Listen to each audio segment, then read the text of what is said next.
बस क्या sir?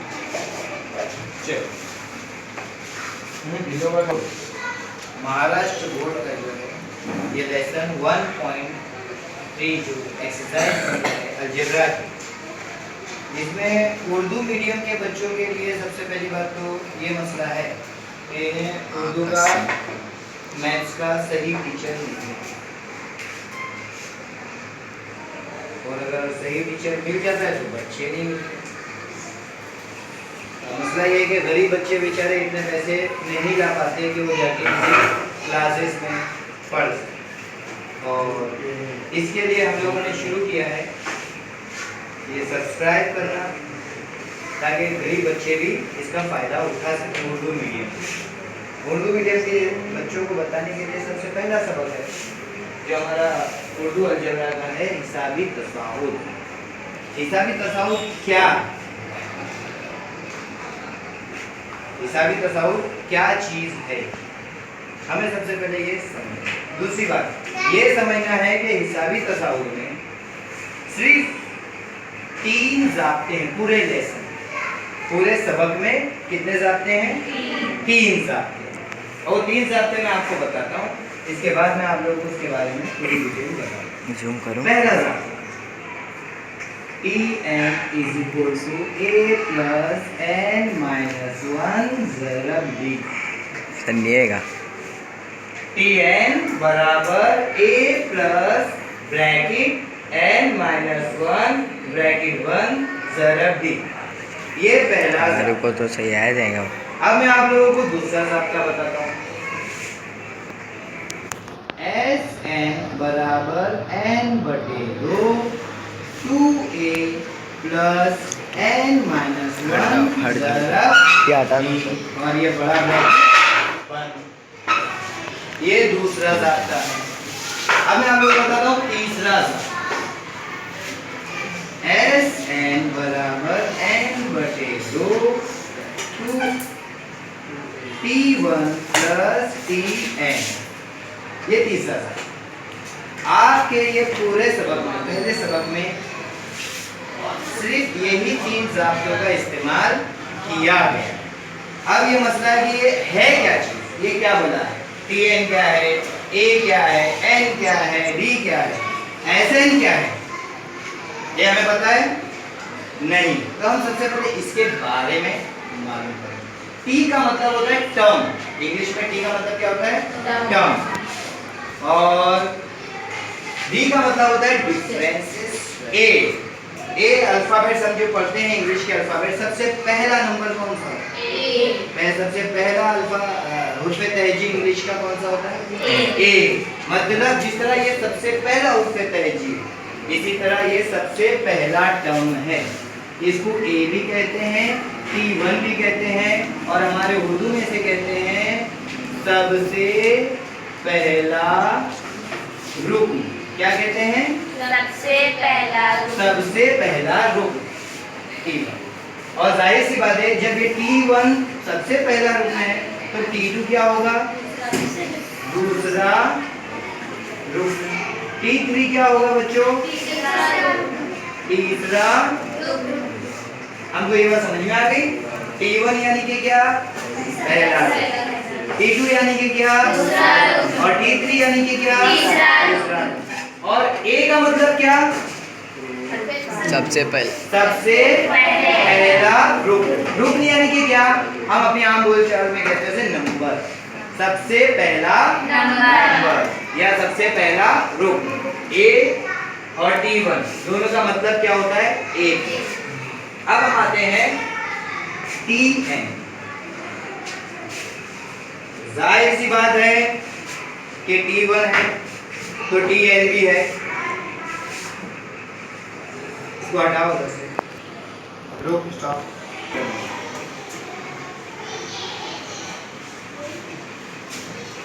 Tn किसे कहते हैं? सबसे आखिरी नंबर। क्या कहते हैं? सबसे आखिरी नंबर। और अच्छी उर्दू में से कहते हैं रुकन। सबसे आखिरी नंबर या सबसे आखिरी रुकन। अच्छा Tn का एक दूसरा नाम भी Tn का दूसरा नाम है Tn बराबर वां रुक्न। क्या है? अगर हमको सवाल में कहीं ये आए कि 5वां रुक्न, तो समझ लेना वो क्या है? Tn। समझ में आया? और इसको और एक कहते हैं क्या? आम रुक्न। क्या कहते हैं? आम। और इंग्लिश में से क्या कहा जाता है? Common term. क्या कहते हैं? या जनरल टर्म। इंग्लिश में क्या कहते हैं? कॉमन टर्म या जनरल टर्म। और उर्दू में क्या कहा जाता है? आम रुक्न। आम नंबर। और इसे आखिरी रुक्न भी कहते हैं, आखिरी नंबर भी कहते हैं। जैसे कि ए क्या हुआ? सबसे पहला रुक्न। ABCD में सबसे पहला रुक्न क्या हो गया? A। और सबसे आखिरी रुक्न क्या हुआ? Z क्या हो गया? E है। और A क्या हो गया? A। इतना समझ में आया? पहला रुक्न क्या है? A यानी कि क्या? T1। Very good. अच्छा, Tn यानी कि क्या? सबसे आखिरी रुक्न। Tn का मतलब क्या है? सबसे आखिरी रुक्न। अच्छा, आगे चलते हैं। A हो गया, Tn हो गया। अब D, हम D कैसे मालूम करेंगे? D को हम अपनी जबान में कहते हैं मुश्तरिक फर्क। क्या कहते हैं? मुश्तरिक फर्क। अच्छा, ये कैसे मालूम किया जाता है? ये कभी भी उल्टा मालूम किया जाता है। कैसे? T2 में से हम क्या करेंगे? T1 नफी कर देंगे। जैसे करेंगे T2 माइनस T। या बात और क्या था? और नीचे आओ, किस में से निकालेंगे? T3 में से क्या निकालेंगे? T2। तो हमको क्या मालूम हो जाएगा? D। T3 में से निकाल देंगे T2। तो इस तरह से हमको क्या मालूम हो जाएगा? D यानी कि क्या? डिफरेंस। इंग्लिश में क्या कहते हैं? और उर्दू में क्या कहा जाता है? मुश्तरिक फर्क। इतना समझ में आया आप लोगों को? खैर, ये D हो गया। अब N क्या है? N होता है ये नंबरों की तादाद। क्या है? नंबरों की तादाद। इसे भी कहते हैं वां रुक्न। अगर हमको सवाल में यह है कि 15वां रुक्न, तो N क्या हो गया? 15। अगर ऐसा है 8वां रुक्न, तो N क्या हो गया? 8। अगर ऐसा है 7वां रुक्न, समझ में आ गया? N भी समझ में आया, D भी समझ में आया, Tn भी समझ में आ गया, A भी समझ में आया। अच्छा, अब मैंने सबसे पहले कहा था ये ज़ाब्ता लिखा, तो हमको कभी भी सवाल में ये मालूम करना रहे या ये मालूम करना है, सबसे आखिरी रुक्न मालूम करना रहे, सबसे पहला रुक्न मालूम करना रहे, या हमें मुश्तरिक फर्क मालूम करना रहे, या N मालूम करना रहे, इनमें से कोई भी चीज मालूम करनी होगी तो हम फार्मूला लगाएंगे, ज़ाब्ता लगाएंगे। Tn बराबर A plus N minus 1 ज़रब D। कौन सा फार्मूला का इस्तेमाल करेंगे? पहले वाला। बोलो, Tn बराबर A bracket N minus 1 bracket 2 ज़रब D। हाँ, हम ये वाला ज़ाब्ता हम कब इस्तेमाल करेंगे? जब हमें सबसे पहला रुक्न मालूम करना होगा, या सबसे आखिरी रुक्न मालूम करना होगा, या हमें मुश्तरिक फर्क मालूम करना होगा, या हमें N मालूम। तो हम कौन सा ज़ाब्ता इस्तेमाल करेंगे? ये वाला। इस पर आप लोग ध्यान। इतना समझ में आया? अच्छा, अब हम चलते हैं इस तरह ये ज़ाब्ते की। ये ज़ाब्ता मैं एक बार फिर लिख देता हूँ, गौर से देखो। ये ज़ाब्ता हम कब इस्तेमाल करें? Sn बराबर N बटे 2 2A plus N minus 1 ज़रब D। देखो, इसमें भी वही अरकान है जो वहां है। N यानी कि क्या? या वाल। A यानी कि क्या? सबसे पहला। N यानी कि क्या? और D यानी कि क्या? इतनी सारी चीजें हमको पता है पहले से। अच्छा, अब मसला ये होता है कि हम ये ज़ाब्ता क्यों इस्तेमाल करें? ये ज़ाब्ता कब इस्तेमाल करें, ये हमको आ गया। कब इस्तेमाल करना है ये? पहला रुक्न, आखिरी रुक्न, या मुश्तरिक फर्क, या N मालूम करना है, तो हमको कौन सा ज़ाब्ता इस्तेमाल करना है? ये।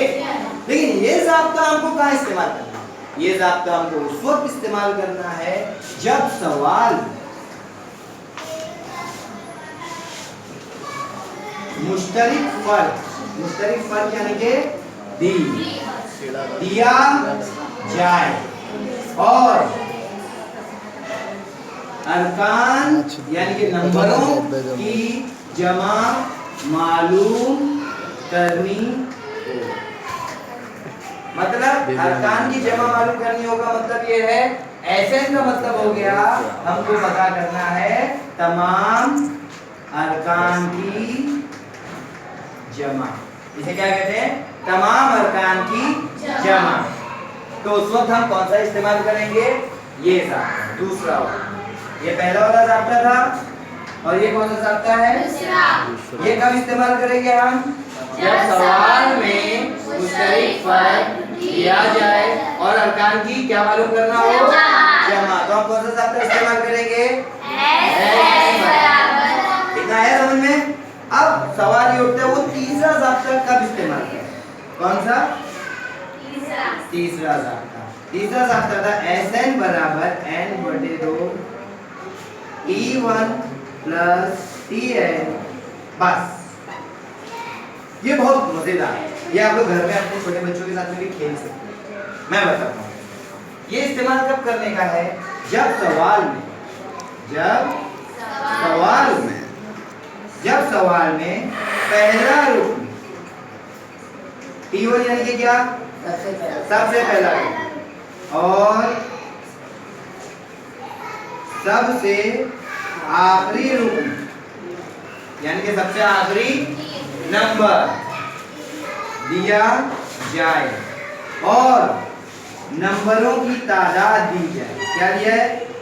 नंबरों की तादाद दी जाए तो ये ज़ाब्ता इस्तेमाल करना। कौन सा ज़ाब्ता इस्तेमाल करेंगे? अब इसको देखो मैं ज़बानी बताता हूँ। देखो 1 से लेकर 10 तक आदाद की जमा मालूम। 1 से लेकर 10 तक आदाद की जमा। 1 से लेकर 10 तक आदाद की जमा मालूम। 1 देखो यहाँ लिख दूं 1 2 3 4 5 6 7 8 9 10। मुझे 1 से लेकर 10 आदाद की क्या करना है? जमा। देखो मैं जमा करता हूँ। 1 और 2 3 और 3 6 4 10 और 5 15 और 6 21 और 7 28 और 8 28 और 8 36 और 9 45 और 10 55। आपने को टाइम लगाना है इसमें, है ना? अब हम देखेंगे क्या है। 1 2 3 4 5 6 7 8 9 10 हमने लिख दिए बराबर, हमने लिख दिए। अब अपना ये सबसे करो सर। सबसे पहले देखो नंबरों की तादाद। कितने नंबरों की तादाद है? 10 नंबर है ना, उसको आधा करो। कितना आया? 5 हो गया। पहला नंबर क्या है? T1। सबसे आगे नंबर क्या है? 10। इसको क्या बोल रहा है? जमा कर। 10 और 1 बराबर। अब ये 11 और ये 5 को जरब करो। 11 पंजे जरब बोला। 11 और 5 को जरब करो। 11 पंजे 55। देखो आया जवाब 55 आया ना 55। और यहाँ पर भी इतना नंबर जमा करने पर 55। और ये कितना आसान है, सिर्फ पहले और आखिरी नंबर को जमा करो और जितने नंबर है उनको क्या करो? आधा कर दो और दोनों की जरब कर दो। अच्छा इसकी और एक मिसाल है। हम 1 से लेकर 20 तक, हमने अभी 1 से लेकर 10 तक किया था ना, अब हम कहाँ से करेंगे? 1 से लेकर 20 तक। 1 2 3 4 कहाँ तक जाएगा? 20। तो सबसे पहला नंबर क्या है? 1 और सबसे आखिरी वाला